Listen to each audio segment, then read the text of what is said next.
Everyone, this is Nishtha and welcome back to the channel.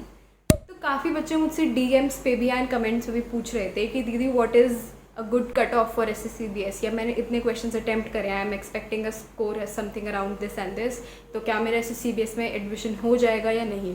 And I am here to answer all those queries, क्योंकि वो वाले comments काफ़ी recurring हो गए थे and I felt the need to address this question through a video. So here is this. Firstly you need to understand कि किसी भी कॉलेज में एडमिशन किस बेसिस पे होता है। तो whenever you have an entrance exam you are allotted ranks. तो इफ़ इन अ कॉलेज अगर आपकी एक कोर्स में 100 सीट्स हैं तो आपके जो टॉप 100 बच्चों ने अप्लाई किया होगा उस कोर्स के लिए उनको ही उसमें एडमिशन मिलेगा। इट डज़ नॉट मैटर किसके कितने मार्क्स थे, क्योंकि लिमिटेड सीट्स हैं तो आपको रैंक्स के बेसिस पे अलॉट होती हैं।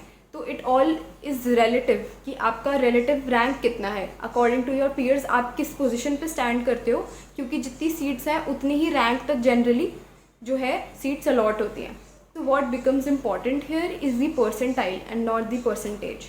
Percentile is your rank. अगर आपकी 99th परसेंटाइल है that means you are above 99% of the students. अगर आपकी 99 परसेंटेज है तो इट मे और मे नॉट मीन कि आप टॉप 100 बच्चों में हो, क्योंकि हो सकता है बाकी बच्चों के 99.5% हो, 99.8% हो, but percentile is what matters, not the percentage. when you ask for a cutoff, when you ask for a particular score, you are asking for the percentage and you see the flaw here। आपकी percentage कोई designated नहीं होती कि इस cut off पे इस college में admission मिल जाएगा, and it's very uncertain to say before the official notice come out, क्योंकि हर अलॉटमेंट लिस्ट में they allot the seats based on ranks. तो आपकी percentile is what becomes important. And जितना मैंने नोटिस किया है पिछले सालों में जितनी बार भी DU JAT हुआ है, it's always the 99 percentile plus people from the general category who get in। तो if you are from a general category and you want to have an idea कि कितनी परसेंटाइल पे एडमिशन होता है सुखदेव में, so it's generally around somewhere above 99 percentile। and percentile is something that can not be predicted, क्योंकि इसके लिए आपको बाकी सब बच्चों का स्कोर चाहिए एंड फिर you have to rank them।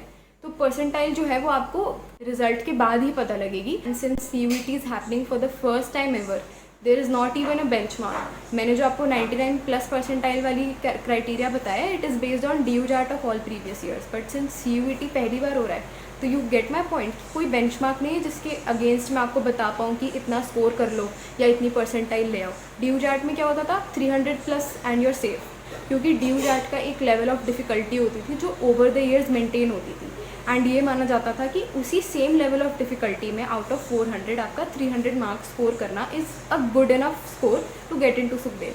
But CUET में आपके सब्जेक्ट्स डिफरेंट हो गए हैं, आपके एग्ज़ाम्स डोमेन वाइज हो गए हैं, and there is a lot of change that is going on.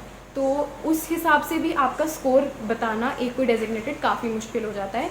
You just need to give your best एंड बाकी आप छोड़ दो NTA पे, जो भी रिजल्ट आएगा उसको सोच सोच के टेंशन भी मत लो। मैंने भी बहुत टेंशन ली थी एंड मैं आपको इसलिए बता रही हूँ ताकि आप वो चीज़ रिपीट ना करो, क्योंकि जो होगा वो NTA जब रिजल्ट आएगा तभी पता लगेगा। अभी सोच सोच के एस्टिमेट्स लगा के दूसरों से पूछ के कुछ नहीं होगा।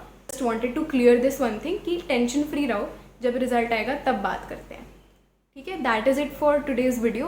बहुत शॉर्ट वीडियो बनाने की मैंने कोशिश की थी to address this burning question कि सबका कट ऑफ कितनी होगी, कट ऑफ कितनी होगी। कट ऑफ भूल जाओ, भी रैंक्स जो आएंगी उनके बेसिस पे आपको अलॉटमेंट मिलेगी। एंड सिंस CUET में आपके बहुत सारे ऑप्शंस ओपन हो जाते हैं, नॉर्थ कैंपस के भी, सुखदेव के भी, तो you will have good colleges to go to. Tension लेने की बात नहीं है। When we used to write DU JAT we just had some limited colleges that offer professional degrees, and उनमें भी एक हायरार्की होती थी कि सबसे ऊपर ये फिर ये फिर ये। But you have so many courses open to you right now. कौन सा कॉलेज किस कोर्स में बेस्ट है, you have all those options जो हमारे लिए ब्लॉक्ड होती थी क्योंकि वो मेरिट बेसिस पे होता था। तो आप सबके लिए वो ऑप्शंस भी ओपन है। तो अगर आपको एक कॉलेज नहीं मिलता तो दूसरा कोई ना कोई अच्छा कॉलेज मिल ही जाएगा। ओवर द ईयर्स जब CUET थोड़ा 2-3 बार हो चुका होगा, हम थोड़ा पैटर्न एनालाइज करेंगे, जनरल स्कोर्स एनालाइज करेंगे, तब एक कुछ बॉल पार्क फिगर बन सकती है, but it's absurd to be estimating a number right now. So that is it for today's video. अभी इस सब को मत सोचो एंड फोकस ऑन आपका इंटरेस्ट क्या है, कौन सा कोर्सेज देखना शुरू करो, क्या आपको पढ़ने में मज़ा आ रहा है, उससे रिलेटेड आप कोर्सेज देख सकते हो, कुछ भी देख सकते हो, आप चिल भी कर सकते हो। आपने पूरा साल मेहनत की है, it's time to give yourself a break. Result जो भी आएगा इरिस्पेक्टिव ऑफ दैट, आपने एफर्ट्स डाले तो it is time to give yourself credit. तो ये सब करो और टेंशन लेने की ज़रूरत नहीं है। I will be there to guide you. किसी और टॉपिक पे वीडियो चाहिए हो तो let me know in the comments, I will be happy to make a video about that. And till then, all the best and keep learning. Bye bye.